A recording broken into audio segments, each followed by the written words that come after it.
जीवन में जो भी व्यक्ति अपने अस्तित्व में है वो कभी ना कभी मृत्यु से जरूर भयभीत होता है। जब भी उसके जीवन में मृत्यु का साया पड़ता है वो नकारात्मक विचारों से घिर जाता है। उसे ऐसा लगने लगता है कि अब उसके अस्तित्व पर जो है संकट के बादल छाए हुए हैं, उसका अस्तित्व मिट जाने वाला है। तो समझने वाली बात यह है कि इस मृत्यु लोक में जिसका भी जन्म हुआ है उसकी मृत्यु जो है सुनिश्चित है, उसकी मृत्यु निर्धारित है। तो हमको इस खराब परिस्थिति से घबराना नहीं है, हमको मृत्यु से डरना नहीं है। डर हमको मृत्यु से नहीं होता है। जो निडर होता है, जो जीवन के वास्तविक सत्य को समझ गया है, वो इस बात को समझ गया है कि डर उसको अपने अस्तित्व के खोने से नहीं है।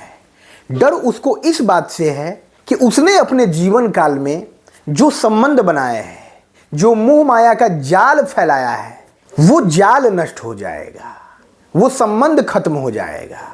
मेरे बाद मेरे बाल बच्चों का, मेरे पारिवारिक जनों का गुजारा कैसे होगा? जो मुझ पर पूर्ण रूपेण आश्रित है, उन पूर्ण रूपेण आश्रितों का गुजारा कैसे होगा मेरे जाने के बाद? तो इस पूरे सृष्टि को, इस पूरे ब्रह्मांड को ईश्वर चला रहे हैं और वो हर चीज निर्धारित किए हुए हैं। हमारा जन्म, हमारी मृत्यु, हम अपने जीवन में क्या करने वाले हैं, वो सब क्रियाकलाप, वो सारी घटनाएं जो है पूर्व निर्धारित है। मानने वाले इस बात को मानते हैं और जो नहीं मानने वाले हैं वो कई तरह का वैज्ञानिक तर्क देते हैं, जिसको तर्क नहीं कुतर्क कहा जा सकता है। सबकी अपनी अपनी मानसिकता है, सबके अपने अपने सोच है। लेकिन मेरा मानना है कि इस दुनिया में जितनी भी घटनाएं घटित हो रही है वो सब पूर्व निर्धारित है। हमारे जीवन में कुछ बेहतर नहीं हो रहा है, हम अपने परिश्रम से उस खराब परिस्थिति को अच्छे दौर में परिवर्तित कर देते हैं, ये सब भी पूर्व निर्धारित है।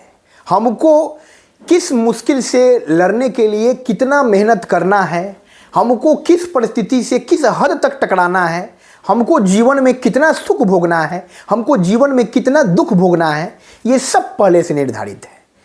ये सब हमारे जीवन का प्रारब्ध है। कर्म का फल आज न कल सबको मिलता है। हमने जैसा कर्म किया है उसकी वापसी जो है हमारे इस जीवन में हमको पुनः मिलनी है। और हम घबरा जाते हैं, हम चिंतित हो जाते हैं। तो इसलिए वर्तमान क्षण में जो हम जीवन जी रहे हैं, इस जीवन में हम जानबूझकर कभी भी कोई गलत काम नहीं करें। जब आज हम गलत काम नहीं करेंगे तो कल हमारे साथ फिर कुछ गलत नहीं होगा। हम सत्य के पथ पर चलेंगे, हम ईमानदारी के साथ काम करेंगे, हम निडरता के साथ अपना जीवन यापन करेंगे, फिर हमारा आगामी जीवन खुशहाल होगा। वर्तमान क्षण को तो हम सुखीपूर्वक गुजारेंगे ही, साथ ही हमारा भविष्य भी जो है उज्जवल होगा। तो हमको मृत्यु से डर नहीं है, हमको डर है संबंधों के टूट जाने का, हमको डर है अपनों से बिछड़ जाने का, हमको अपने बाद अपनी संपत्ति की चिंता है कि जिस संपत्ति को मैंने इतना मेहनत करके, खून पसीना एक करके इकट्ठा किया है, उसका उपभोग कौन करेगा? मेरे बाल बच्चों, परिवार का देख रेख कौन करेगा? तो हमारे जाने के बाद सबका देखभाल प्रभु ईश्वर करते हैं। वो कण-कण में व्याप्त है और हर प्राणी मात्र पर उनकी नजर है। तो हमको उस पर भरोसा रखना है, हमको अपने जीवन से नकारात्मकता को हटाना है, हमको मृत्यु के डर को हटाना है कि भाई ऐसा ना हो कि कल मेरी मृत्यु हो जाए।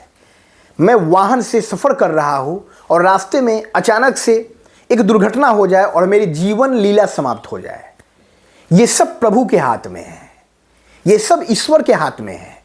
और इस बात की चिंता आप मत कीजिए, क्योंकि इस बात की चिंता करने से हमारा कुछ बस नहीं है कि हम उस दुर्घटना को रोक सके, हम उस अनहोनी को टाल सके। वो सब प्रभु के हाथ में है। प्रतिदिन ईश्वर के समक्ष प्रार्थना कीजिए कि हे ईश्वर, मेरा जीवन खुशीपूर्वक पूरे उल्लास उत्साह के साथ गुजरे, जो भी खराब परिस्थितियाँ आए उसका भी मैं हंसकर मुकाबला करूं और जीवन के इस प्रपंच को समझ सकूं, मोह माया के इस चक्रव्यूह में नहीं फंसूं और मेरे भीतर किसी भी तरह का भय ना हो, ना मृत्यु का भय हो, ना अपनों से खोने का भय हो, ना किसी व्यक्ति विशेष का डर हो। मैं निडर हूं, भय मुक्त हूं।